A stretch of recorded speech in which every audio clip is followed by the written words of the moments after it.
Le kiosque d'Europe 1 avec Marion Calais pour l'économie, Ève Roger pour la presse internationale, Eva Rock pour la télé et au milieu, il nage comme un poisson heureux dans l'eau. C'est Axel de Tarlet pour l'écho. Bonjour à tous. Thomas.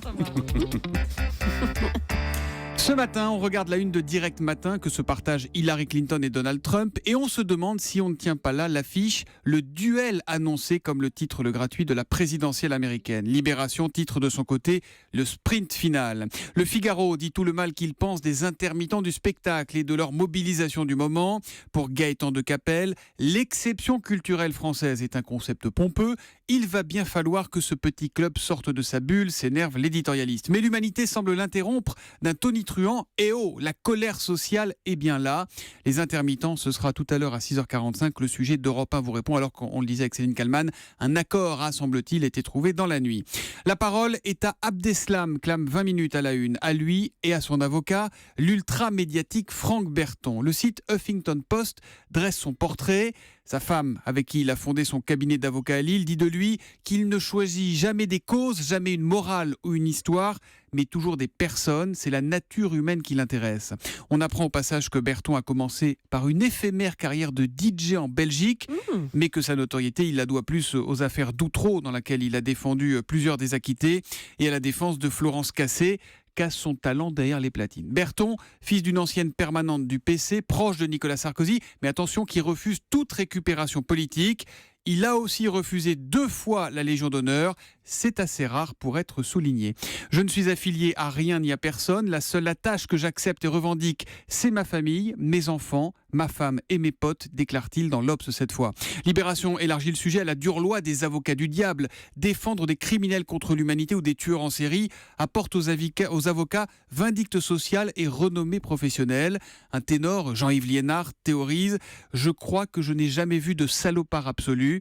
Le type n'est jamais à la hauteur de son crime. Il est souvent petit, veule, lâche. » Alors c'est dérangeant, mais c'est très intéressant à lire et en tout cas, ça bouscule nos certitudes. Marion Calais, quelles sont les unes en région qui ont attiré votre attention ce matin ? Une nouvelle étape dans la sécurisation de la rocade portuaire de Calais pour éviter l'intrusion de migrants. C'est dans Nord Littoral avec notamment 300 mètres de clôture supplémentaires installés d'ici l'été. Projet financé par l'Angleterre. Le FN en mode drague dans la Voie du Nord. Le parti de Marine Le Pen a approché le sympathisant du Nord qui avait pris la parole face à François Hollande le 14 avril dernier sur France 2.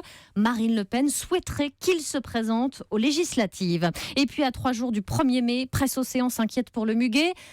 Un brin gâché, c'est le titre, jeu de mots, avec un hiver trop doux et un printemps trop frais. Le muguet de Nantes, qui représente quand même 85% de la production, n'est pas à la fête. L'histoire du jour, Marion, fait la une de Nice Matin, quand l'État s'assoit sur des milliards. Par exemple, quand le fisc renonce à récupérer auprès d'un Suédois les 8 000 € annuels qu'il doit lui payer via la taxe foncière ou la taxe d'habitation pour la vingtaine de garages qu'il possède à Cannes. Et cela sur plusieurs années. En fait, Nice Matin s'est procuré des documents confidentiels grâce à un salarié de l'administration fiscale. Documents qui prouvent que l'an dernier, ce sont ainsi 46 millions d'euros qui n'ont pas été collectés à l'échelle des Alpes-Maritimes, 3 milliards à l'échelle du pays, 46 millions pour le seul département des Alpes-Maritimes. On laisse filer des sommes colossales, dit ce lanceur d'alerte, alors qu'on s'acharne, assure-t-il, sur ceux qui ont une adresse, des comptes en banque faciles à saisir.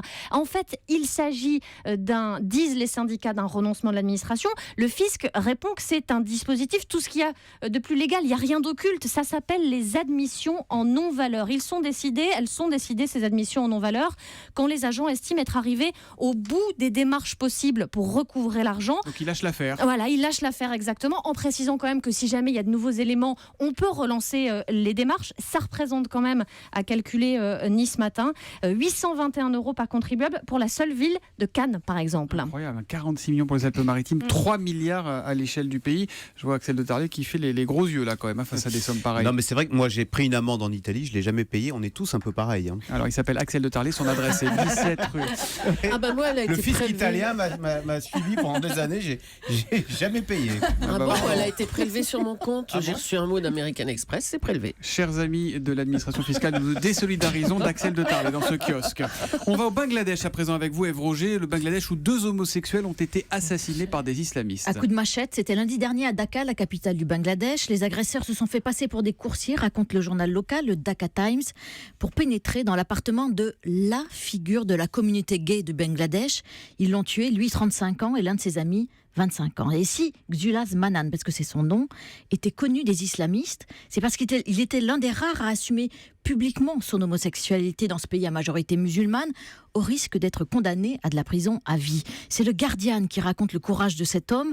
Il n'utilisait pas de pseudo quand il militait pour la cause sur les réseaux sociaux, pas de pseudo non plus quand il signait dans le magazine gay qu'il avait fondé en 2014.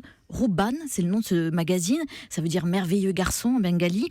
Il avait même initié, imaginez bien, en même temps, une gay pride à Dhaka. Vous imaginez une marche des fiertés, ce qui peut paraître fou dans ce pays ultra-conservateur et musulman où la plupart des gays se cachent par peur des représailles. Bref, il vivait à visage découvert, lui-même disait « Nous n'avons qu'une vie, ce n'est pas pour la scinder en deux ». Et c'est sans doute cette exposition qui a fait de lui une cible facile. Voilà, tué à coups de machette. Il s'appelait donc Xulaz Manan. Ève Roger pour la presse internationale. Axel de Tarlet, on revient vers vous quand même, parce que vous n'êtes pas encore en garde à vue. Consommation achetée en petite part peut coûter jusqu'à 2 fois plus cher, c'est-à-dire dans Aujourd'hui en France aujourd'hui. Voilà, donc aujourd'hui en France en ligne, puisqu'aujourd'hui il n'y a pas de journaux avec la grève. Alors, c'est une enquête en effet de Famille de France qui compare les formats individuels par rapport aux formats familiaux. Alors ça peut, j'ai l'impression d'enfoncer un peu une porte ouverte, mais oui, les petites parts individuelles reviennent au kilo plus cher que les gros pots. Mais c'est complètement contre-intuitif, parce qu'en général on se dit on achète plus petit, c'est moins cher. Oui, alors voilà. C'est et moins cher sur au final, pas le prix au kilo. Au kilo, ça revient 52% plus cher. C'était 45 ou 52. Énorme. Oui. Oui, alors ça dépend des produits. Par exemple, les petites portions de camembert au kilo, 46% plus cher. Compote, 76%. Le pire, c'est la soupe. Si vous achetez des petites briques de 30 ou 35 centilitres par rapport à la grosse brique de 1 litre, vous allez payer 97% plus cher. C'est incroyable. Alors, dingue. ça peut se comprendre néanmoins, parce que c'est vrai qu'on n'a pas forcément envie de se boire 1 litre de soupe si on est seul. On la garde pour le lendemain. Donc, il y a un truc qui s'appelle le réfrigérateur, sinon. Voilà. Alors, Axel. Non, mais il y a des moments où les petites portions, ça peut se justifier. Exemple, Non, parce que, attendez, on peut pas nous demander de lutter contre le gâchis alimentaire et faire payer 2 fois plus cher le. Oui, le- c'est vrai. le- D'autant le qu'en plus, plat, il y a de quoi. l'emballage après qui termine à la poubelle. Donc, en plus, il y a une empreinte écologique. Néanmoins, les petites portions peuvent parfois se justifier quand le prix n'est pas tellement plus élevé. C'est le cas pour les crèmes dessert. Ça n'est que 18% plus cher si c'est en petites portions. Mais Sauf surtout. que la crème dessert, on a envie de manger tout le pot. Oui, voilà. Alors, juste précisément, c'est pour ça que Famille de France dit par exemple pour les tubes de marron, c'est plus cher les petites portions. Mais vu la teneur en glucides, prenez des petites portions parce que sinon vous allez vous enfiler Évidemment. tout le tube. Et là, vous allez Les terminer. tubes de marron, c'est quoi ça? La crème de La marron. crème de marron glacée, c'est très bon, là, ultra sucrée. Mais dans il n'y a les pas des crêpes. mini-tubes. Déjà, le tube, c'est moins gros que le pot. Ah bah, il vaut mieux prendre, il vaut mieux oui. prendre des Moi, petites je parts. consomme à mort de la crème de marron. Oui, C'est bah, vrai prenez des petites parts, Julie. Mais Voilà. comment elle se présente? Bah, il y a des petites portions, vaut mieux qu'on s'en sorte. Ça va aller les deux là, non? Moralité, il faut Oui. regarder le prix au kilo. On peut avoir des surprises, d'autant que par moment, c'est Jean à la régie qui me disait ça tout à l'heure. Le prix au kilo des packs familiaux peut revenir plus cher que les petites portions. Ce sont soi-disant les grands magasins qui sont emmêlés dans les codes de promotion. Je ne sais pas si vous avez compris quelque chose à ma chronique. Il y a un truc à Donc retenir. on a bien rigolé. Il y a un truc à retenir, on regarde le prix au kilo, Voilà, sinon c'est ça. Julie Voilà. et Axel seront à l'Intermarché de Beaune demain à 16h, chez Auchan à Bagnolet Avec demain. le fisc après-demain. italien aux fesses. Absolument. En plus. Allez, tiens, on va allumer la télé seul à la maison, c'est à 20h55 sur France 4. Alors, ça va être difficile. Il faut que vous imaginiez 4 filles et 4 garçons qui sont âgés de 8 à 12 ans et qui vont vivre une expérience assez incroyable pendant 4 jours. Ils vont être seuls dans une maison. Ils vont devoir organiser le quotidien pendant que les parents sont dans une demeure mitoyenne. Ils vont découvrir leurs rejetons par vidéo interposée. Ninata est la plus petite, elle a 8 ans. Pour moi, c'est la plus craquante et elle sait exactement pourquoi elle a accepté l'aventure. J'ai envie de montrer à mes parents que même si je suis plus petite qu'eux, je peux faire pareil qu'eux. Et voilà. Et alors, objectif pour les enfants avec cette émission, c'est gagner en autonomie et en responsabilisation. Alors ça, Inata, elle a bien compris. Par exemple, quand elle a faim, elle prend une pomme, une banane, elle les coupe, elle se fait fondre du chocolat, elle fait goûter ça aux filles pendant que les garçons, eux, s'amusent. 5. Quelqu'un en veut ou pas? Merci, j'ai pas super faim. Mais qui reste sans manger. Ouais, voilà. Qui reste sans manger. Ils ont qu'à se préparer un truc. Ils trouveront bien les chips. Alors, en fait, ce qui est étonnant, c'est de voir à quel point les filles et les garçons ne fonctionnent pas du tout de la même façon. Les filles, tout de suite, elles tentent d'organiser la maison, pendant que les garçons, eux, ils sont bloqués sur les tablettes. Ce qui fait dire à notre petite philosophe du jour... Imagine la planète s'il n'y avait que des garçons sur Terre. Elle serait sale, dégoûtante et ça puerait, quoi. C'est génial. Je l'adore. Alors, le verdict après ce premier épisode, franchement, l'idée, elle est géniale. Mais Et c'est les- le et les loft pour gamins- les enfants, c'est Love Story Alors pour les voilà, enfants. c'est non mon gros mais, vous avez tout compris. On sent bien qu'en fait la production, ils n'ont pas voulu faire une télé-réalité, mais tous les codes sont là. La maison, elle ressemble à celle de Secret Story. Les parents très émus, ils se confient face caméra. Il y a une psy pour décrypter les comportements, mais on ne sait pas trop à quoi ça sert. C'est vraiment dommage parce que l'intention initiale, elle est vraiment louable et les gamins sont craquants.